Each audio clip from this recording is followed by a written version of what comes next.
Welcome to Shodashi Astro. October மாத ராசி பலன்கள் அக்டோபர் 2025. ஃபர்ஸ்ட் ஆஃப் ஆல் இந்த மாதம் ஆரம்பிக்கும் போது பிளானட்ஸோட பொசிஷன்ஸ் பார்த்தீங்கன்னா குரு பகவான் மிதுன ராசியில இருக்காரு, கேது சுக்கிரன் சிம்ம ராசியில, புதன் சூரியன் கன்னி ராசியில, செவ்வாய் துலா ராசியில, ராகு கும்பத்துல, சனி பகவான் மீன ராசியில. சனி பகவான் மீன ராசியில வக்ர நிலையில இருக்காரு. இதுதான் பாத்தீங்கன்னா மாதம் ஆரம்பிக்கும் போது பிளானட்ஸோட பொசிஷன்ஸ். அதே சமயம் டிரான்சிட் பாத்தீங்கன்னா அதாவது கிரக பெயர்ச்சி அக்டோபர் 3ஆம் தேதி புதன் கன்னி ராசியிலிருந்து துலா ராசிக்கு மாறுவார். அக்டோபர் 9ஆம் தேதி சுக்கிர பகவான் சிம்ம ராசியிலிருந்து கன்னி ராசிக்கு மாறுவார். அக்டோபர் 17ஆம் தேதி சூரியன் கன்னி ராசியிலிருந்து துலா ராசிக்கு மாறுவார். அக்டோபர் 18ஆம் தேதி குரு பகவான் மிதுன ராசியிலிருந்து கடக ராசிக்கு மாறுவார். அதாவது குரு பகவானுடைய அதிச்சார பயிற்சி இந்த மந்த் இருக்கு.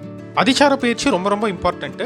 ஒரு ஷார்ட் பீரியடா இருந்தாலும் இந்த குரு அதிச்சார பயிற்சின்றது எஃபெக்ட்ன்றது கண்டிப்பா இருக்கும், குறுகிய காலமா இருந்தாலும். அதாவது மிதுன ராசியிலிருந்து கடக ராசிக்கு மாறுவார் 18ஆம் தேதி குரு பகவான். அதே சமயம் அக்டோபர் 24ஆம் தேதி புதன் துலா ராசியிலிருந்து விருச்சிக ராசிக்கு மாறுவார். இதுதான் இந்த மந்த் பாத்தீங்கன்னா பிளானட்ஸோட டிரான்சிட் அண்ட் மேஜர் ஈவெண்ட்ஸ். அதுல முக்கியமானது பாத்தீங்கன்னா குருவுடைய அதிச்சார பயிற்சி. அதிச்சார குரு அப்படின்னு பார்க்கும்போது குரு பகவான் ஒரு ஃபாஸ்ட் மூவ்மெண்ட்ல இருப்பாரு. அதுக்கேற்ற மாதிரி பாத்தீங்கன்னா பாசிட்டிவா இருக்கிறவங்களுக்கு ரொம்ப பாசிட்டிவான ரிசல்ட்டும், குரு பகவான் ஒரு நெகட்டிவான பிளேஸ்மெண்ட்ல இருக்கிறவங்களுக்கு ஒரு நெகட்டிவான ரிசல்ட்ன்றதும் கண்டிப்பா தெரியும் இந்த குரு அதிச்சார பயிற்சியில. இது ஒரு இம்பார்ட்டன்டான ஒரு ஈவெண்ட் அப்படின்னு சொல்லலாம், குரு பகவானுடைய அதிச்சார பயிற்சி. இது ஒரு ராசியினருக்கும் என்னென்ன விதமான பலன்களை கொடுக்கும் அப்படின்றத டீடைல்டா இந்த வீடியோல பார்ப்போம். அதுக்கு முன்னாடி இதுவரையும் நீங்க நம்ம சேனலை சப்ஸ்கிரைப் பண்ணலன்னா நம்ம சேனலை சப்ஸ்கிரைப் பண்ணிக்கோங்க. நம்ம சேனல்ல அஸ்ட்ராலஜி ப்ரெடிக்ஷன், அஸ்ட்ராலஜி ரிலேட்டடான வீடியோஸ் எல்லாமே பப்ளிஷ் பண்றோம். பெல் நோட்டிபிகேஷனையும் கிளிக் பண்ணிக்கோங்க. அப்பதான் நம்ம புதுசா அப்லோட் பண்ற வீடியோ எல்லாமே உங்களுக்கு நோட்டிபிகேஷனா வரும். இப்போ வாங்க வீடியோக்குள்ள போகலாம். கடக ராசி அக்டோபர் 2025. அக்டோபர் மாதம் கடகராசிக்காரங்களுக்கு ஒரு ஆவரேஜான ஒரு மந்த்னு சொல்லலாம். அதாவது மாதம் ஆரம்பிக்கும் போது பிளானட்ஸோட பொசிஷன்ஸ் பாத்தீங்கன்னா 2ஆம் வீடு தனஸ்தானம் குடும்பஸ்தானம்னு சொல்லக்கூடிய 2ஆம் வீட்டுல கேது பகவானும் சுக்கிரனும் சேர்ந்து இருப்பாங்க. இதுவே பாத்தீங்கன்னா ஒரு நெகட்டிவான ஒரு பொசிஷன் தான். செகண்ட் ஹவுஸ்ல கேதுவும் சுக்கிரனும் சேர்ந்து இருக்கிறது. 3ஆம் வீட்டுல சூரிய பகவான் பலமா இருந்தாலும் புதன் 3ஆம் வீட்டுல ஒரு நெகட்டிவான ஒரு பொசிஷன். புதன் அவருடைய சொந்த ராசியில இருந்தாலும் பொசிஷன் வைஸ் பார்க்கும்போது ஒரு நெகட்டிவான ஒரு பொசிஷன் தான். 3ஆம் வீட்டுல இருக்காரு. அதே சமயம் அர்த்தாஷ்டம ஸ்தானம்னு சொல்லக்கூடிய 4ஆம் வீட்டுல செவ்வாய் கடகராசிக்காரங்களுக்கு ஒரு யோக கிரகம், பட் ஆனா பாவ கிரகம். அர்த்தாஷ்டம ஸ்தானத்துல இருக்காரு. மற்ற மேஜர் பிளானட்ஸ் அதாவது அஷ்டமஸ்தானத்துல ராகு பகவான், 9ஆம் வீட்டுல சனி, 12ஆம் வீட்டுல குரு, இவங்களும் பாத்தீங்கன்னா ஒரு நெகட்டிவான ஒரு பொசிஷன்ல தான் இருக்காங்க. ஒரு ஆவரேஜான ஒரு மந்த்னு சொல்லலாம் கடகராசிக்காரங்களுக்கு. குறிப்பா பிகினிங் ஆஃப் தி மந்த்லயே மணி ஷார்டேஜ் அப்படின்றது தெரியலாம். அதாவது 2ஆம் வீடு ரொம்ப பலகீனமா இருக்கு. வெல்த்துக்கு காரகர் அப்படின்னு சொல்லக்கூடிய சுக்கிர பகவான் கேது பகவானோட சேர்ந்திருக்காரு. இதுவே ஒரு பெரிய மைனஸ் அப்படின்னு சொல்லலாம் கடகராசிக்காரங்களுக்கு. அஷ்டமஸ்தானத்துல ராகுவும் மறைஞ்சிருக்காரு. உபஜயஸ்தானம்னு சொல்லக்கூடிய 3ஆம் வீட்டுல புதனும் சூரியனும் சேர்ந்திருக்காங்க. இது மட்டும்தான் ஒரு சின்ன பாசிட்டிவ். அதாவது சூரியன் 3ஆம் வீட்டுல இருக்கிறது உங்க தைரியத்தால பாத்தீங்கன்னா ஒரு சின்ன லாபம் அப்படின்றது கண்டிப்பா எதிர்பார்க்கலாம். மற்றபடி ஒரு ஆவரேஜான ஒரு டைம் தான் பிகினிங் ஆஃப் தி மந்த் கடகராசிக்காரங்களுக்கு. பட் அதே சமயம் அக்டோபர் 3ஆம் தேதி புதன் கன்னி ராசியிலிருந்து துலா ராசிக்கு மாறுவார். இது ஒரு மைனர் ரிலீஃப், ஒரு சின்ன ரிலீஃப் அப்படின்றது கிடைக்கும். புதனுக்கு பாத்தீங்கன்னா 4ஆம் வீடு ஒரு நல்ல ஒரு பொசிஷன் அப்படின்னு சொல்லலாம். 3 அக்டோபருக்கு மேல பிசினஸ்ல இருக்கிறவங்களுக்கு ஒரு நல்ல ஒரு பாசிட்டிவான ஒரு டைம், ஒரு சின்ன ரிலீஃப் அப்படின்றது எதிர்பார்க்கலாம். அக்டோபர் 9ஆம் தேதி சுக்கிர பகவானும் சிம்ம ராசியிலிருந்து கன்னி ராசிக்கு மாறுவார். இதுவும் பாத்தீங்கன்னா ஒரு நல்ல ஒரு காம்பினேஷன் தான், நல்ல ஒரு பொசிஷன் சுக்கிர பகவானுக்கு. இதுவரையும் கேதுவோட சேர்ந்திருந்த சுக்கிரன் 3ஆம் வீட்டுல சூரியனோட சேருவார். நல்ல ஒரு அமைப்புன்னு சொல்லலாம். அதுலயும் குறிப்பா பாத்தீங்கன்னா பரிவர்த்தனை யோகம். அதாவது கடகராசிக்கு 3ஆம் வீட்டதிபதி 12ஆம் வீட்டதிபதியான புதன், 4ஆம் வீட்டதிபதி 11ஆம் வீட்டதிபதியான சுக்கிரனோட பரிவர்த்தனை ஆயிருப்பார். சுக்கிரன் புதனுடைய கன்னி ராசியிலையும் புதன் சுக்கிர பகவானுடைய துலா ராசியிலையும் மாறி இருப்பாங்க, எக்ஸ்சேஞ்ச் ஆயிருப்பாங்க. இது பரிவர்த்தனை யோகம் அப்படின்னு சொல்லுவாங்க. ஒரு நல்ல ஒரு பாசிட்டிவான ஒரு அமைப்பு தான். ஒரு 3ஆம் தேதிக்கு மேலேயே ஒரு மைனர் சேஞ்ச் அப்படின்றது எதிர்பார்க்கலாம் கடகராசிக்காரங்க. நல்ல ஒரு பாசிட்டிவான ஒரு சேஞ்ச். அது ஒரு 9ஆம் தேதிக்கு மேல இன்னும் கொஞ்சம் நல்லா இருக்கும். குறிப்பா கெரியர்ல பண வரவும் பாத்தீங்கன்னா ஓரளவுக்கு டீசென்டா இருக்கும் அப்படின்னு சொல்லலாம் பிகினிங் ஆஃப் தி மந்த் கடகராசிக்காரங்களுக்கு. பட் அதே சமயம் அக்டோபர் 17ஆம் தேதி சூரிய பகவான் கடகராசிக்கு 3ஆம் வீட்டுல இருந்து 4ஆம் வீட்டுக்கு மாறுவார். ஆல்ரெடி 4ஆம் வீட்டுல செவ்வாயும் புதனும் சேர்ந்திருப்பாங்க. இப்ப சூரியனும் ஜாயின் பண்ணுவாரு. இதுவரையும் பாசிட்டிவா இருந்த சூரியன் ஒரு நெகட்டிவான பொசிஷனுக்கு மாறுறாரு. ஒரு 17ஆம் தேதிக்கு மேல கொஞ்சம் கவனமா இருக்கிறது நல்லது கடகராசிக்காரங்க. அதுலயும் குறிப்பா பாத்தீங்கன்னா பேரண்ட்ஸ் உடைய ஹெல்த்ல ரொம்ப கவனமா இருக்கணும். சூரியன் 10ஆம் வீட்டையும் பார்ப்பாரு. சூரியன் செவ்வாய் புதன் 3 கிரகங்களும் 10ஆம் வீட்டை பார்ப்பாங்க. அப்பா இல்லைன்னா அம்மாவுடைய ஹெல்த்ல கொஞ்சம் கவனமா இருக்கிறது நல்லது. அதே சமயம் அக்டோபர் 18ஆம் தேதி குரு பகவானும் ஜன்ம ராசிக்கே மாறுவார். இது ஒரு நெகட்டிவான ஒரு டைம் தான் கடகராசிக்காரங்களுக்கு. இந்த அதிச்சார குரு இதுவரையும் மிதுன ராசியில இருந்த குரு பகவான் அதிச்சார குருவா கடகராசிக்கு மாறுவார். கடகராசி குரு பகவானுக்கு உச்சஸ்தானமா இருந்தாலும் ஜன்ம குரு அப்படின்றது ஒரு நெகட்டிவான ஒரு பொசிஷன் தான். ஒரு கன்ஃபியூஷன் அப்படின்றத கிரியேட் பண்ணுவார் குரு பகவான். மனக்குழப்பத்தை உண்டாக்குவார். கெரியர்லயும் ஒரு டல்லான ஒரு டைம் பீரியட் அப்படின்னு சொல்லலாம்.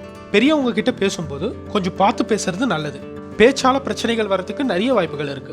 ஜாப்ல இருக்கிறவங்களும் உயர் அதிகாரி ஏதாவது பேசினாலும் முடிஞ்ச அளவுக்கு அட்ஜஸ்ட் பண்ணிட்டு போறது நல்லது. இல்லைன்னா பிரச்சனைகள் வர்றதுக்கு நிறைய வாய்ப்புகள் இருக்கு. ஜாப் சேஞ்ச் பண்ற ஐடியா இருந்ததுன்னா இப்போதைக்கு பண்ண வேணாம். ஏன்னா இது அந்த அளவுக்கு நல்ல ஒரு டைம் கிடையாது ஜாப் சேஞ்சுக்கு. இருக்கிற ஜாப்லயே கண்டினியூ பண்றது நல்லது. பிசினஸ்லயும் வந்து பாத்தீங்கன்னா ஒரு மந்தமான ஒரு டைம் பீரியட் தான். ஒரு ஸ்லோ மூவ்மெண்ட் அப்படின்றது தெரியலாம். குடும்பத்திலயும் வந்து பாத்தீங்கன்னா ஒரு சின்ன சின்ன மனக்கசப்புகள் வரலாம்.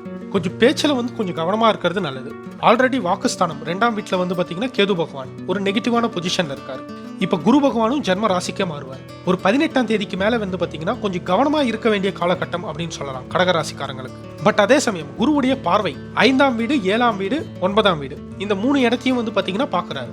பசங்களால ஒரு சின்ன லாபம் அப்படின்றது எதிர்பார்க்கலாம். லைஃப் பார்ட்னர் மூலியமாவும் ஒரு சின்ன லாபம் அப்படின்றது எதிர்பார்க்கலாம். அதாவது ஹஸ்பண்ட் இல்லைன்னா ஒய்ஃபால வந்து பாத்தீங்கன்னா ஒரு சின்ன லாபம் அப்படின்றது கிடைக்கும். தகப்பனார் வழியிலையும் வந்து பாத்தீங்கன்னா ஒரு சின்ன லாபத்தை எதிர்பார்க்கலாம். ஒரு சப்போர்ட் அப்படின்றது கிடைக்கும். தகப்பனார் மூலியமாகவோ இல்லைன்னா தகப்பனார் வழி உறவுகளாலேயோ வந்து பாத்தீங்கன்னா ஒரு சின்ன சப்போர்ட் அப்படின்றது கிடைக்கலாம். இந்த 3 விஷயங்களும் வந்து பாத்தீங்கன்னா ஓரளவுக்கு ஃபேவரா இருக்கு கடகராசிக்காரங்களுக்கு. பட் ஆனால் மோஸ்ட்லி வந்து பார்த்தீங்கன்னா ஜென்ம குரு அப்படின்னு பார்க்கும்போது ஒரு நெகட்டிவான ஒரு டைம் பீரியட் தான். கொஞ்சம் கவனமாக இருக்க வேண்டிய ஒரு காலகட்டம் அப்படின்னு சொல்லலாம். மேஜர் டிசிஷன் நீங்கள் ஏதாவது எடுக்கிற மாதிரி இருந்ததுன்னா 1க்கு 2 வாட்டி நீங்கள் யோசிச்சு முடிவெடுக்கிறது நல்லது. இல்லைனா ஃபேமிலி மெம்பர்ஸ் கூடயோ லைஃப் பார்ட்னர் கூடயோ டிஸ்கஸ் பண்ணிட்டு டிசிஷன் எடுக்கிறது நல்லது. நீங்கள் சொந்தமாக வந்து பார்த்தீங்கன்னா எதுவும் முடிவு எடுக்காதீங்க. அது தப்பாக அமையறதுக்கு நிறைய வாய்ப்புகள் இருக்கு. முடிஞ்ச அளவுக்கு எந்த ஒரு விஷயமா இருந்தாலும் பொறுமையாக ஹேண்டில் பண்ணுறது நல்லது கடகராசிக்காரங்க. ஓவராலாக கடகராசிக்காரங்களுக்கு ஒரு ஆவரேஜான ஒரு டைம் பீரியட் அப்படின்னு சொல்லலாம். பிகினிங் ஆஃப் தி மந்த் ஓரளவுக்கு சுமாரா இருந்தாலும் ஒரு 3ஆம் தேதிக்கு மேல வந்து பாத்தீங்கன்னா ஒரு நல்ல ஒரு டைம் பீரியட் அப்படின்னு சொல்லலாம். ஒரு சின்ன ரிலீஃப் அப்படின்றத எதிர்பார்க்கலாம் ஒரு 18ஆம் தேதி வரையும்.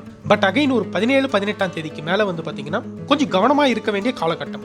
மென்டல் ஸ்ட்ரெஸ்ன்றது கொஞ்சம் அதிகரிக்கலாம். முடிஞ்ச அளவுக்கு கொஞ்சம் பொறுமையா இருக்கிறது நல்லது கடகராசிக்காரங்க. ஒரு ஆவரேஜான ஒரு டைம் பீரியட் அப்படின்னு சொல்லலாம் கடகராசிக்காரங்களுக்கு அக்டோபர் 2025. இதுவரையும் நீங்க கோச்சார பலன்களை பார்த்திருப்பீங்க. இந்த கோச்சார பலன்கள் அக்டோபர் 1ஆம் தேதியிலிருந்து 31ஆம் தேதி வரையிலான 1 மந்த்துக்கான மந்த்லி ப்ரெடிக்ஷன் மட்டும்தான். நம்ம ப்ரீவியஸ் வீடியோஸ்லயே நிறைய வாட்டி சொல்லியிருப்போம். கோச்சார பலன்களை நீங்க சீரியஸா கன்சிடர் பண்ண வேண்டிய அவசியம் இல்லை. கோச்சார பலன்கள் வெறும் 20% மட்டும்தான் வேலை செய்யும். மற்றபடி வந்து பாத்தீங்கன்னா உங்களுடைய சுயஜாதகம், அதாவது உங்களுடைய date of birth, time of birth, place of birth, இதை வச்சு ஜென்ரேட் பண்ணக்கூடிய உங்களுடைய ஜாதக கட்டம் அதுதான் வந்து பாத்தீங்கன்னா உங்களுக்கு அக்யூரேட்டா இருக்கும் ப்ரெடிக்ஷனுக்கு. மற்றபடி வந்து பாத்தீங்கன்னா இந்த கோச்சாரத்தை நீங்க சீரியஸா கன்சிடர் பண்ண வேண்டிய அவசியம் இல்லை.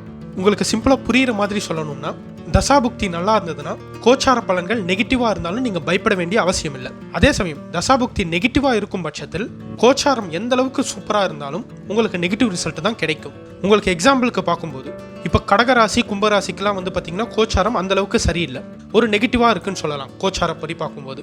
அதே சமயம் கடகராசிக்காரங்களுக்கும் சரி, கும்பராசிக்காரங்களுக்கும் சரி, அவங்களுடைய சுய ஜாதகத்துல அவங்களுக்கு ஒரு நல்ல ஒரு தசாபுக்தி நடக்கும் பட்சத்துல வந்து பாத்தீங்கன்னா இந்த கோச்சார பலன்கள் அவங்கள பெரிய அளவுக்கு பாதிக்காது.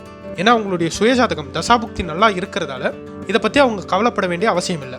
அதே சமயம் இன்னொரு கேஸ்ல வந்து பார்க்கும்போது, அதாவது ரிஷபராசி, துளாராசிக்கெல்லாம் வந்து பாத்தீங்கன்னா ரொம்ப எக்ஸலண்டா இருக்கு. பட் ரிஷபராசி, துளாராசிக்காரங்களுடைய சுய ஜாதகத்துல ஒரு நெகட்டிவான ஒரு தசாபுக்தி நடக்கும் பட்சத்துல அவங்களுக்கு நெகட்டிவ் ரிசல்ட் தான் அதிகமா தெரியும்.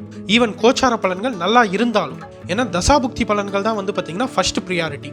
அதுதான் வந்து பாத்தீங்கன்னா உங்களுக்கு அதிகமா வேலை செய்யும். கோச்சார பலன்களை வந்து பாத்தீங்கன்னா நீங்க சப்போர்ட்டிவா தான் பார்க்கணும், ஒரு அடிஷ்னலா தான் நீங்க கன்சிடர் பண்ணணும் கோச்சாரத்தை. அதனாலதான் நம்ம ப்ரீவியஸ் வீடியோஸ்லயும் நிறைய வாட்டி சொல்லியிருப்போம், கோச்சார பலன்களை நீங்க சீரியஸா கன்சிடர் பண்ண வேண்டிய அவசியம் இல்லை, உங்களுடைய சுயஜாதகம் தான் ரொம்ப இம்பார்ட்டன்ட் அப்படின்னு நம்ம நிறைய வாட்டி சொல்லியிருப்போம். நம்மளும் வந்து பாத்தீங்கன்னா அஸ்ட்ராலஜி கன்சல்டேஷன் பண்ணிட்டு இருக்கோம். ஸ்கிரீன்ல தெரியிற நம்பருக்கு நீங்க வாட்ஸ்அப் பண்ணீங்கன்னா அஸ்ட்ராலஜி கன்சல்டிங்கும் நம்ம பண்றோம். நம்ம டீடைல்ஸ் எல்லாமே உங்களுக்கு பிடிச்சிருக்கும்னு நம்புறேன். இந்த வீடியோ உங்களுக்கு பிடிச்சிருந்ததுன்னா லைக் பண்ணுங்க, உங்க ஃப்ரெண்ட்ஸ் அண்ட் ஃபேமிலி மெம்பர்ஸுக்கு ஷேர் பண்ணுங்க, சப்ஸ்கிரைப் பண்ணுங்க. நம்ம சேனல்ல வந்து பாத்தீங்கன்னா அஸ்ட்ராலஜி ப்ரெடிக்ஷன், அஸ்ட்ராலஜி ரிலேட்டடான வீடியோஸ் எல்லாமே பப்ளிஷ் பண்றோம். உங்களுக்கும் இது மாதிரி அஸ்ட்ராலஜி சம்பந்தப்பட்ட டவுட் ஏதாவது இருந்ததுன்னா கமெண்ட் பண்ணுங்க. முடிஞ்ச அளவுக்கு எக்ஸ்பிளைன் பண்ணி வீடியோவா போட ட்ரை பண்றேன். தேங்க்யூ.